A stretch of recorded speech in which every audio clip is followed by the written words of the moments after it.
All right, everybody. Well, hey, hope everybody's doing well this Wednesday evening. Once again, thank you for being here for the Mass Media Mastermind podcast calls that we do every Wednesday night for the most part, unless there's a travel or a holiday or something crazy going on. Let's face it, it's definitely a crazy thing going on right now, but we're here to help you guys keep rocking and rolling and doing some big things. So across the board, we're seeing a lot of people contacting, posts on Facebook that people are kind of slowing down on what they're listening to as far as podcasts. Obviously, they're paying attention at home more. They're not commuting.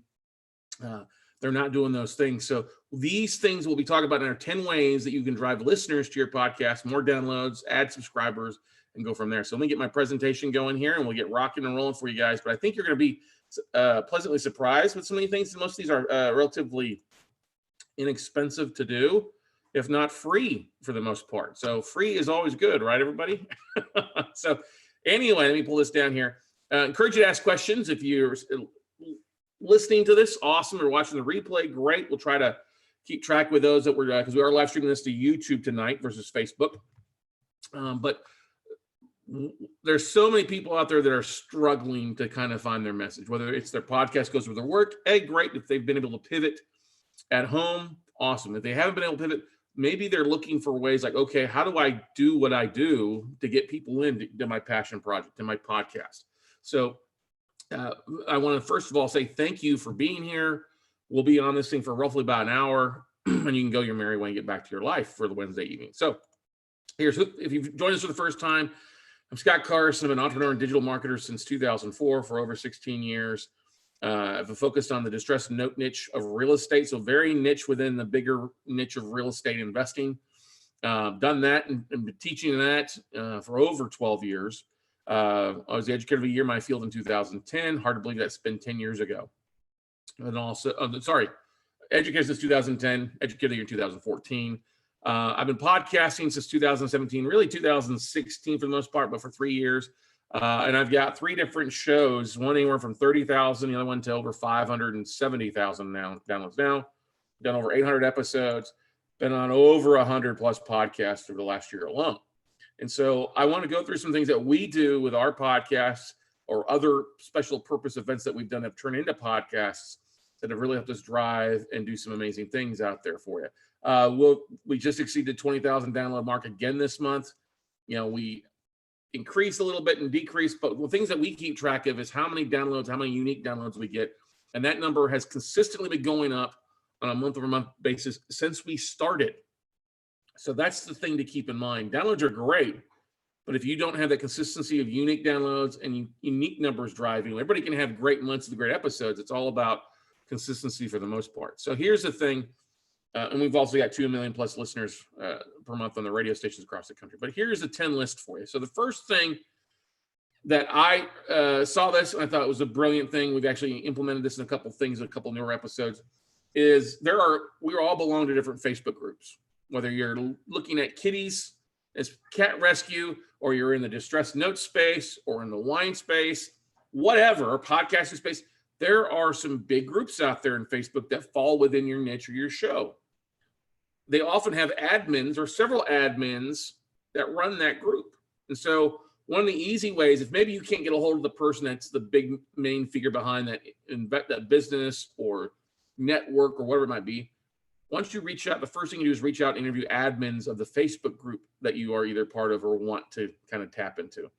Those people often are overlooked. They've also got great information about building communities, often have great information about how to keep a group going, or growing a network, and are often not the person asked to be on a podcast, and will often guarantee it take their 5 or 10 or 50 minutes interview that you put them into and definitely share it across the board. So that could be an easy way for you guys to drive some listeners' engagement into the groups or from the groups that people fall into that are in your nature or your ideal listener or avatar. Okay.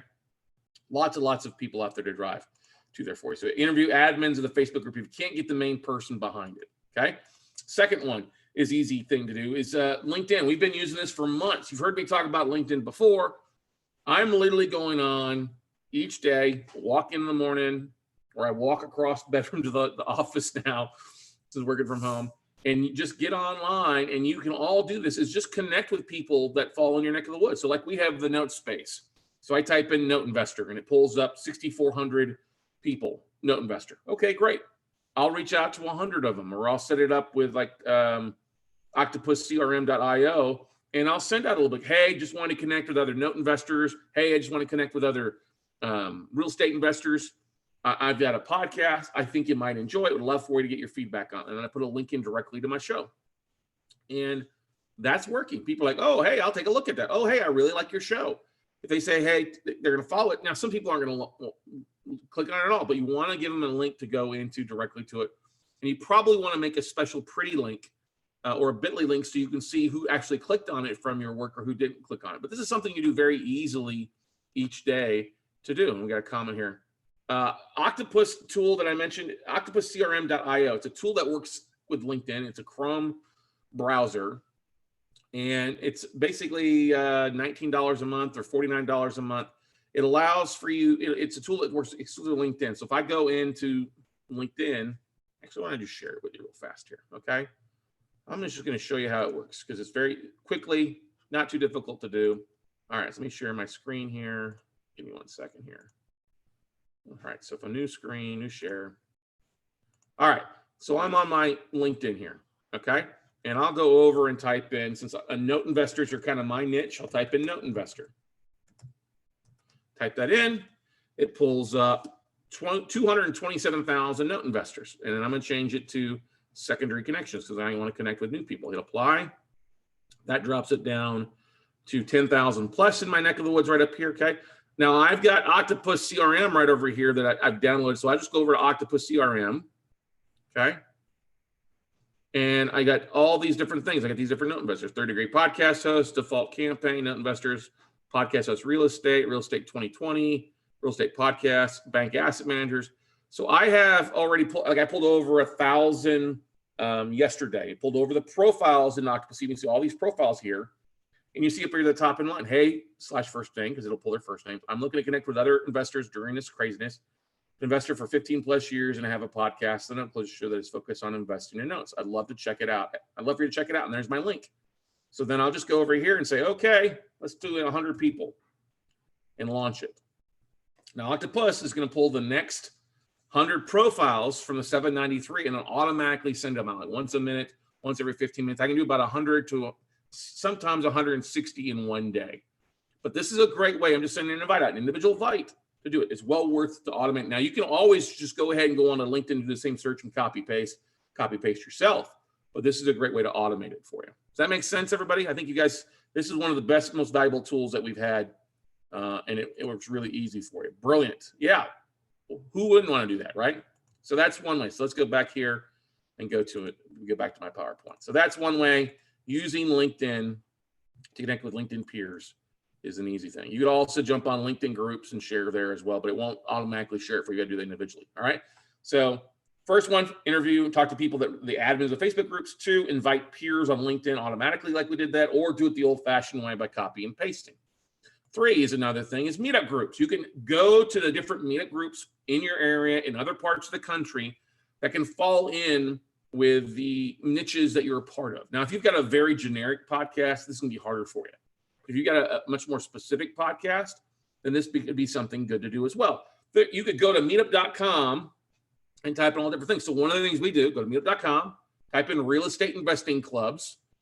And there are some big groups in our niche across the country, 4,000, 5,000, 100 people, okay, in different parts of the country. And that's what we'll do. I'll just go on there, join their group. You will usually have a discussion board or a message board. Sometimes they'll have an email that'll blast out to everybody there, or you can go in there. And I've just been going there, hey, everybody, I am an active real estate investor, but I've had a podcast for 3 years on distressed debt, or I done this, check it out here. And I'll create a separate pretty link for that link so I can see how many people are clicking on that link in the Meetup groups. Now, sometimes they won't get published. This is a smaller play than the linked up group, but it's still, hey, if they actually, people will read their message boards, which some groups do and some groups don't, it's still free. This didn't cost you anything except a little bit of time and energy. Now, Some of the meetup groups have large email lists, and they will actually publicize the mailing list. It may make sense for you to go on there and pull that mailing list down and send an email to that mailing list with a short, sweet email. Hey, I'm in this niche space of a podcast.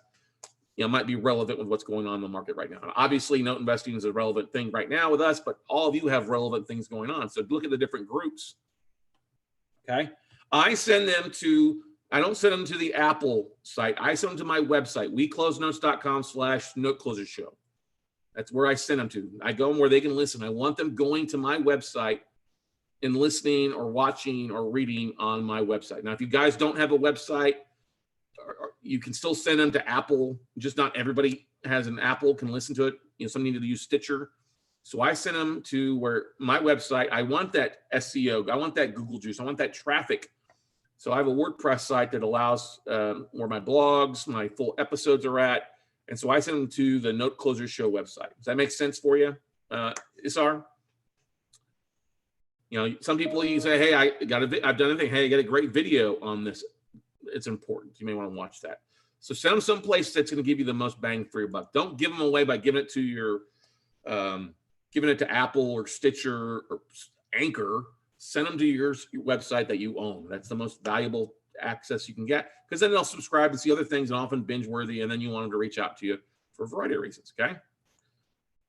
Number 4, I think you guys are going to like, is attend or sponsor events. Now, I know. In coronavirus, a lot of events are getting canceled, and you can't attend events a lot of times. One of the things that we're doing here, Stephanie is, my spouse, she's a big cat lover. She's got her YouTube channel, the Fur Babies Podcast, that she's launching. And they got a podcast called the Fur Babies Podcast. So one of the things that we're doing here in this time is we're interviewing people that are going to be at these future events. Now, this event called Pop Cats shows up 4 times a year: Portland, San Diego, Chicago, Houston are the 4 spots. There's one set for the end of May in Houston. Well, I reached out to them, to the Popcast people, and said, hey, what's it take to be a vendor? Do you offer a media passes, since we've got this podcast? And I know we don't offer media passes, but you can sign up for a booth. Booths are really cheap. I was like, what's how much is a booth? And like $300. I was like, what? $300? It's a 2-day event. And how many people do you get there? Like, we'll have around somewhere between 6,000 and 10,000 people come through on a daily basis. I'm like, oh my gosh, that's brilliant. So that's one thing that we've got planned. Like, okay, we're going to get a booth. We're pre-recording 20 episodes. We're launching that weekend in Houston.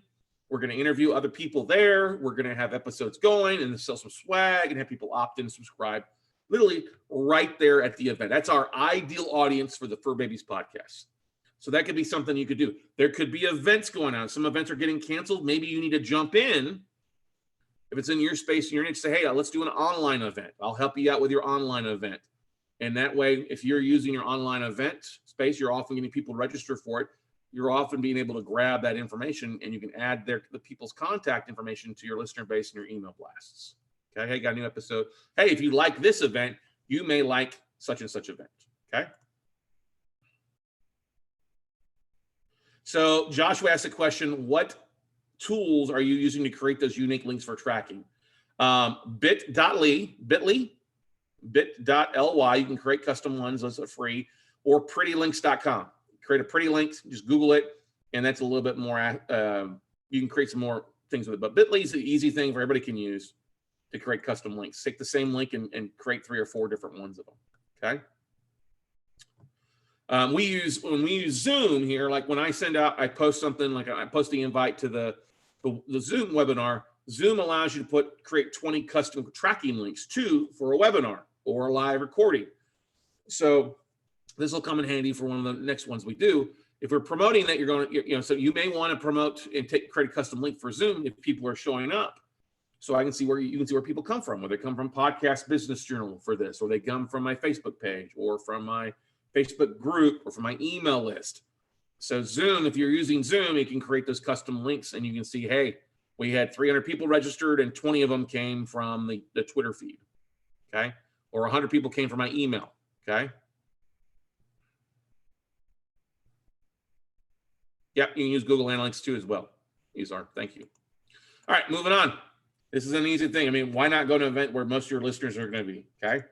Find other podcasts. Now, I know this kind of sounds funky, but one of the things that helped me initially is I had somebody on my podcast who called me up and he's like, hey, I want to be on your podcast. And I talked to him. I was like, oh, he's a fit. So that when I was looking at his website, he had a whole page of like 200 other podcasts he's been on. I'm like, wait a second. I would be an ideal guest for a lot of these podcasts. So I started doing the same thing. I like, oh, he's been on this event. Let me reach out to this person. Oh, he's been on this event. Or he's been on this podcast. He spoke here. He spoke on this podcast. I'm like, oh, those are the ideal listeners for my database too, for my listeners, my podcast. So I reached out to them as well. That's one thing you can do. One thing that you can also do, if there's other people, peers in your industry, maybe competitors or other people think, see where they're speaking. Go to Apple, go to Stitcher, type in their name. Okay, who are they? What podcast are they speaking on? Well, let me reach out to them. Hey, I saw you had my friend on your podcast. 6 months ago. Is it time for you to have another note investor on? I'd love to come on, or about the market being where it is. That's another thing, because if people are listening to you on other people's podcasts and you're like, hey, check out my podcast, The Note Closer Show, we talk about this and that. It's an easy way to increase engagement, especially if those people have a pretty good subscription rate or pretty good download rate on their podcasts. A lot of people will automatically listen to them or go on and check it out because they want more information. All right, so check out where your peers or the people you admire, see where they're getting interviewed on by doing a simple search and then tagging, oh, those are the 6 I need to hit, or I need to try to get 1 or 2 of those a week. Doing that 2 to 3 times a week will add a lot new in listeners and a lot new engagement to your download numbers, okay? Number 6, Eventbrite. If you're recording your podcast episode and you do it on the same time on a regular basis, go on over to Eventbrite and create an event page. Do it and make it a virtual. You make it an online event and turn it into an event. If you use Zoom to record your podcast, put the Zoom link. Hey, come on. We encourage live Q&A if you've got a guest on. This week, we're going to have this person, or this time next week, we're going to have this person. I think you can replicate the same event in Eventbrite for 17 times in a row. So if you record every Tuesday, Thursday, you could set up technically 8.5 weeks of Eventbrite events. Hey, live podcast recording of the Note Closure, live podcast recording of whatever your show is. Let's see here. You guys all have so many things. Oh, okay. Like Jim Ross does the Jim Ross does the great thing here with the self-storage facility thing. So if you're having people on your podcast talking about the event, you could say, hey, we got such and such. We've got Scott Myers coming on to talk about this. We've got an hour-long event on Eventbrite. It's a live podcast recording. Those are simple things you can do. It doesn't cost anything. Eventbrite is free. And this way, you're still connecting with people. You can't go out and do an event in person this way, but you can still have the online virtual event. And why not turn the recording into an event? We used to do a lot of live recordings, and that helped us initially get a lot of downloads. A lot of people really like the excitement. Don't get me wrong, now we've got a good following, but for those that are starting off, why not just throw it out in the public and create an event page on Eventbrite for you? Free. Like I said, you can replicate it. Why not? Okay. So like I see Juliet Clark, you're working on an event. We're working on an event together. What is it called? Peace and Pivot. This would be a good thing to go on and create an Eventbrite in different cities, put it in one city, and then replicate it across the major other cities as well for us. Okay. It just takes a little bit of time to do. All right. And you know what? Go do it yourself. Go try it out. You will not be disappointed for everything else you got going on too. All right. 7, you could always add radio to your distribution channel. And some people are like, what? Radio is dying. Well, there are a lot of radio stations out there looking for content. They're looking for people to come in and fill an hour. And a lot of them are flexible enough that, hey, if you could provide them 30 minutes or 45 minutes of content, they can either A, give you the full hour, allow for you to sell advertising, sell advertising on your show, or go that public access channel has been a big thing for that, right? With us adding radio a year ago this month on 17 a.m. from radio stations, it's become a very effective way of marketing tool. It gives us another 70 to 75, 80,000 listeners for every episode we put out. And we have 6 episodes that go out, actually 3 episodes that go out twice a week, Tuesday, Wednesday, Thursdays at 9 a.m. and Friday, Saturday, Sundays at 8 p.m. And it's the same 3 shows, they just switch. And we rotate, change from week in, week out, but it's different listeners. Our avatar, our ideal listener for our client or our client base is a little bit older crowd, not exactly a perfect podcast listener base. So this is the way we still hit another medium. We still have numbers. We get numbers in from our radio stations, how many people listened on the hour that the episode was going. And we use that to help with our sponsors and our marketing and other things like that. Hey, we have this many listeners. Well, don't you want to advertise? And it also just adds other people. Hey, make sure if you like what you're listening to or you missed a part of it, go on over to the podcast, go on over to the No Close Show podcast and listen to the whole episode and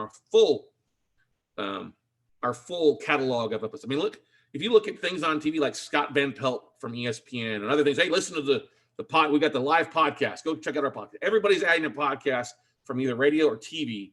You might need to reciprocate and do the same thing. And it's relatively simple. So here's the thing. Whatever your niche is, now some of you guys may have a niche that may not work, okay? How do you find the relevant radio stations approach them? Well, just pull up. Pull up in your network. Pull up, what radio stations do you listen to? Okay. Is it a rock station? Is it a not rock station? Is it a Christian channel? Is it a country western?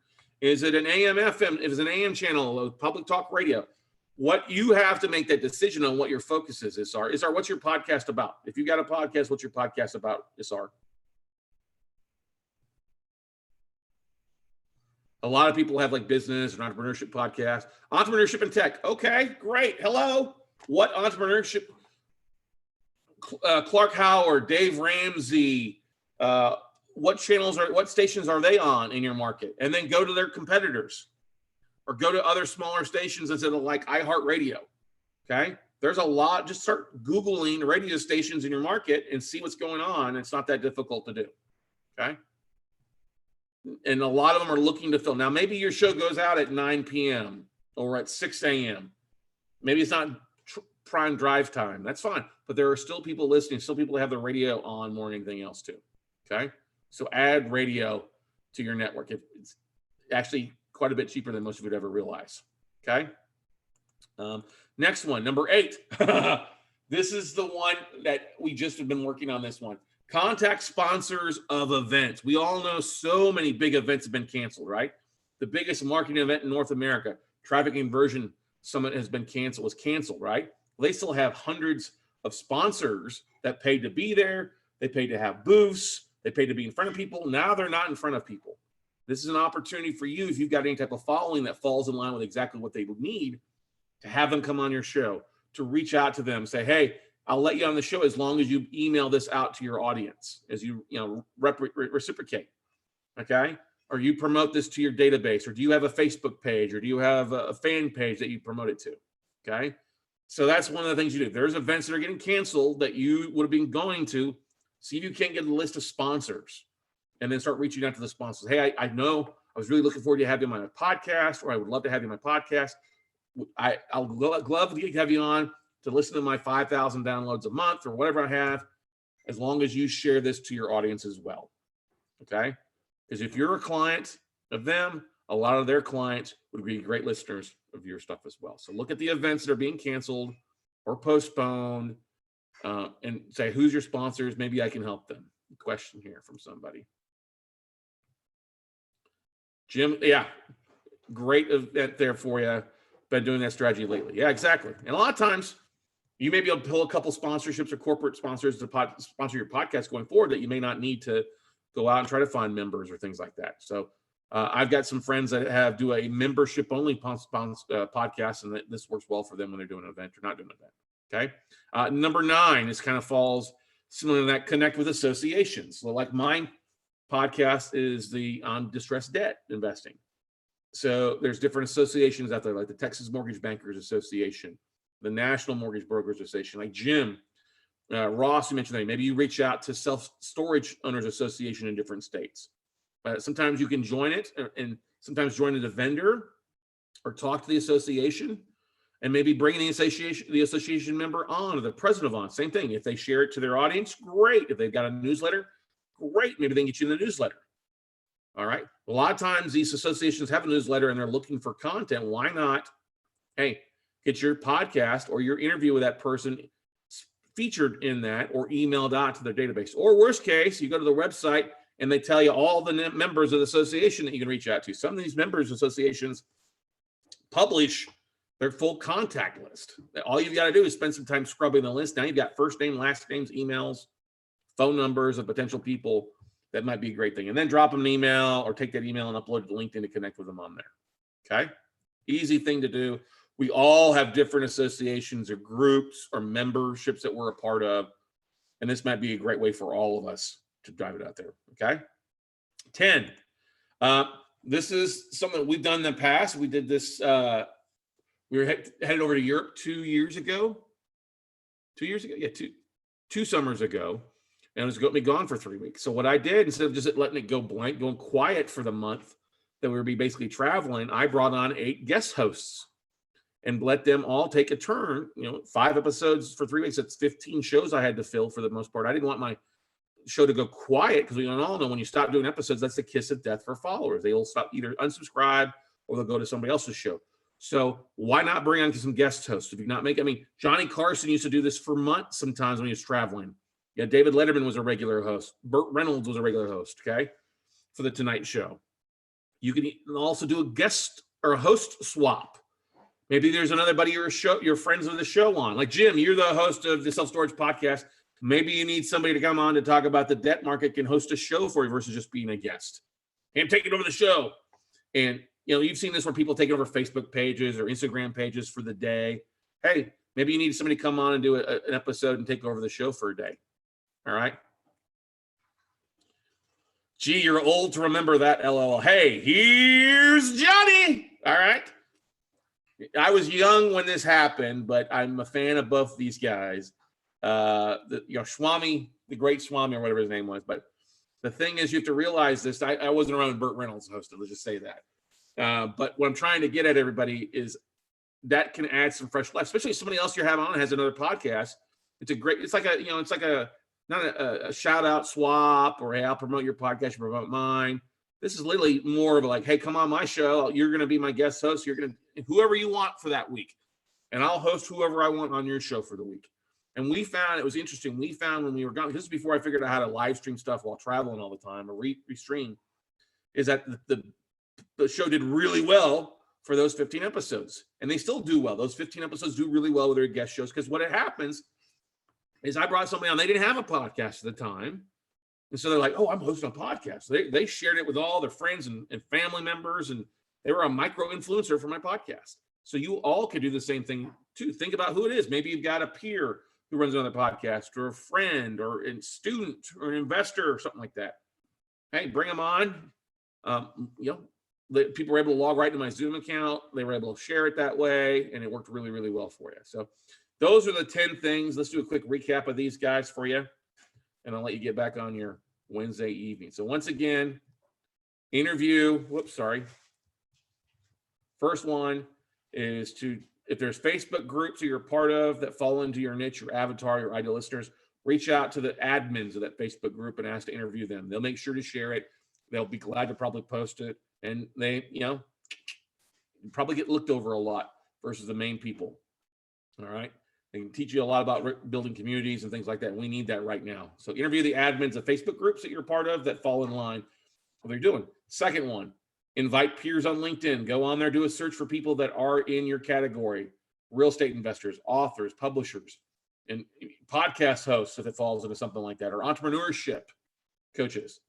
All right. And send invites. You do it manually. Just saying, hey, just want to connect. I've got a podcast. I think you might be an ideal listener for it. Hopefully you enjoy it. And use pretty links to track that, okay? Third thing, find meetup groups all across the country. Go to meetup.com in your city or other bigger cities across the country that fall in your niche. There's like so many business and entrepreneurship meetup groups across the country. Every city has a big one. Hey, join your top 3 or 4 if you can track where your listeners are at. Go to the bigger entrepreneurship groups in those areas and post on their discussion board, the meeting board, or even sometimes they'll allow you to send an email blast out to the whole group as well too. Okay. Number 4, attend or sponsor events. Okay. If there's an event upcoming in 90 days, reach out to that event, see if they allow a media pass, or hey, interview some of the people that are going to be there. Those are some great things to do. Or heck, go pay to have a booth if it's cheap enough to go to. That could be a great way to get a lot of eyeballs and traffic to your podcast or to your show in a very short-term period of time. And you're doing, hey, we're launching this weekend. We got 20 episodes or 10 episodes. And we're launching this weekend at Popcats. Come on out and join us. All right. And interviewing other people on there as well. Great way to add a lot of content, a lot of eyeballs and earballs in a weekend. Okay. Number 5, find other people's podcasts. People that have been on your podcast as guests, see what other shows that they've been on and reach out to those same shows. Say, hey, I see you had so and such on, or we have some mutual guests. I think I would be a great guest for your show, and I'd love to have you on mine. Easy way to find other podcasts that are probably open and looking for guests and vice versa. We all know other podcasts are similar. Podcasts listening to other people's podcasts, it doesn't mean they're competition. We're just looking for more information, okay? Number 6, create an Eventbrite event, okay? Turn your live recording into an event. Maybe you don't have to do every recording as a live event. Maybe you do a Friday, live Fridays. Hey, we're doing the show, Fun Fridays. We're doing a live event. Join in live at 9 a.m. or 11 a.m. for live recording, and would love to have you. This is a virtual online event through Eventbrite. It's free, doesn't cost you anything. Can't really do an in-person event, but you may even want to create an in-person event and say, hey, there's a Zoom call, and then just replicate it and share it across different markets for you. Okay. 7, add radio. Reach out to the radio stations in your market that fall in line with what your show is all about and see if they have an open spot. Doesn't matter if it's in the middle of the night. Some people are listening to the radio at those times. Okay. They can often be really cheap to add a show or a regular show where there's 30 minutes or a full hour. Hey, it's eyeballs and earballs. You might as well get some different earballs, especially if you've got an older crowd that doesn't listen to the podcast. This might be an ideal activity for you, okay? 8, once again, reach out to sponsors of events that are either going on or canceled and reach out to them and say, hey, I saw that you're going to be here. I'd love to have you on my show. Or, hey, I've got a listener database. I'd love to have you on for free as long as you share it 2 or 3 times with your audience, okay? Pretty easy to do. And a lot of these people, that they've got money to spend on advertising. Now that if it's been canceled, they're looking for ways to still get the word out and get business going. Okay. Number 9, connect with different larger associations. Either have their presidents or their board staff on yours. Same thing. Hey, have them on. I just want you to share it with your audience or with your Facebook group or your newsletter or whatever, and do that. Okay. Associations, memberships, some big ones, big groups all across the country in a variety of different things. And then number 10. Maybe do a guest host, guest swap shows. Have somebody host your show for a week, you host their show for a week, or vice versa. So, any questions, comments, concerns from you guys and gals that are watching tonight?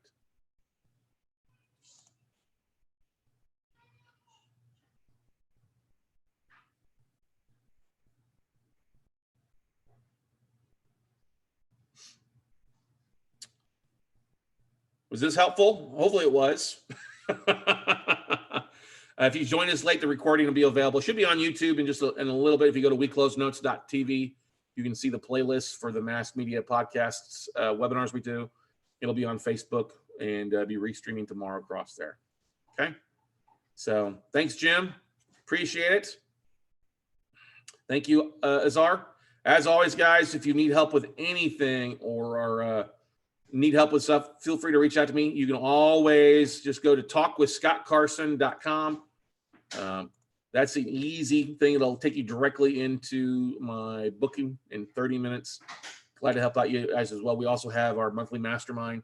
We do for $97 a month. We do some one-on-one coaching with you guys throughout the month to help you on your podcast. So like I said, talkwithscottcarson.com. If you just need an event, if you're frustrated with what's going on in the market and everything, feel free to. Glad to sit there and talk with you and help you through anything we can for you. But otherwise, have a great evening, everybody, and we'll see you all at the top. Bye.